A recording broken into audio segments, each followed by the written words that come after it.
खूनी वधू एपिसोड 2। गांव में अर्जुन की मौत के बाद से एक अजीब सी खामोशी छा गई थी। कोई भी इस घटना के बारे में बात करने से डरता था।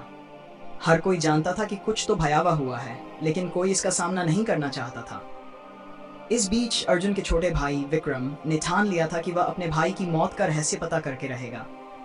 विक्रम गांव का सबसे साहसी व्यक्ति माना जाता था, लेकिन इस बार उसे भी डर महसूस हो रहा था। फिर भी उसने अपने डर पर काबू पाते हुए उस पुराने मंदिर का रुख किया जहां अर्जुन की मौत हुई थी।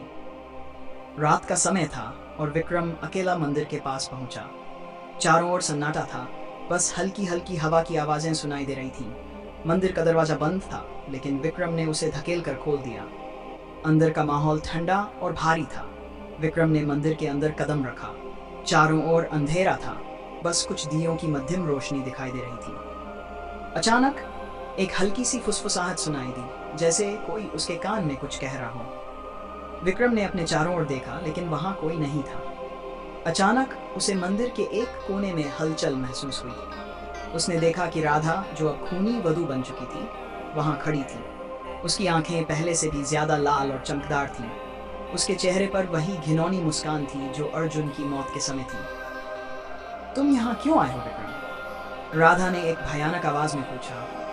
विक्रम ने अपने डर को दबाते हुए जवाब दिया, मैं अपने भाई की मौत का बदला लेने आया हूँ। राधा हंसने लगी। उसकी हंसी मंदिर की दीवारों से टकराकर गूंजने लगी। तुम सोचते हो तुम मुझे हरा सकते हो?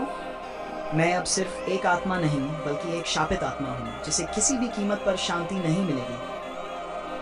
विक्रम ने अपनी तलवार निकाल ली और राधा की ओर बढ़ा, लेकिन राधा के बाल फिर से सांपों की तरह लहराने लगे और उन्होंने विक्रम को पकड़ लिया। विक्रम ने अपने आप को छुड़ाने की कोशिश की, लेकिन राधा की ताकत असाधारण थी। तुम्हारा भी वही अंजाम होगा जो अर्जुन का हुआ, राधा ने कहा और विक्रम के गले पर अपने नाखून गड़ा दिए। लेकिन इस बार विक्रम ने एक जाल बिछाया हुआ था। उसने अपने पास एक पवित्र तावीज रखा था जो उसकी माँ ने उसे दिया था। जैसे ही राधा ने विक्रम को छुआ, तावीज चमक उठा और एक तेज रोशनी से राधा पीछे हट गई। वह जोर से चिल्लाई और अपने बालों को विक्रम के चारों ओर से हटा लिया। विक्रम ने इस मौके का फायदा उठाते हुए राधा पर हमला किया और उसकी आत्मा को बांधने के लिए एक मंत्र पढ़ने लगा।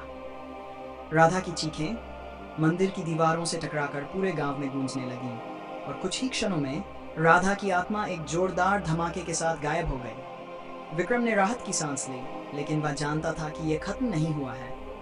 राधा की आत्मा को पूरी तरह से शांति नहीं मिली थी और वह अब भी कहीं न कहीं मौजूद थी। सुबह होते ही विक्रम ने गांव वालों को सब कुछ बता दिया। गांव वालों ने विक्रम की बहादुरी की सराहना की, लेकिन वे जानते थे कि खूनी वधू का डर अब भी खत्म नहीं हुआ था।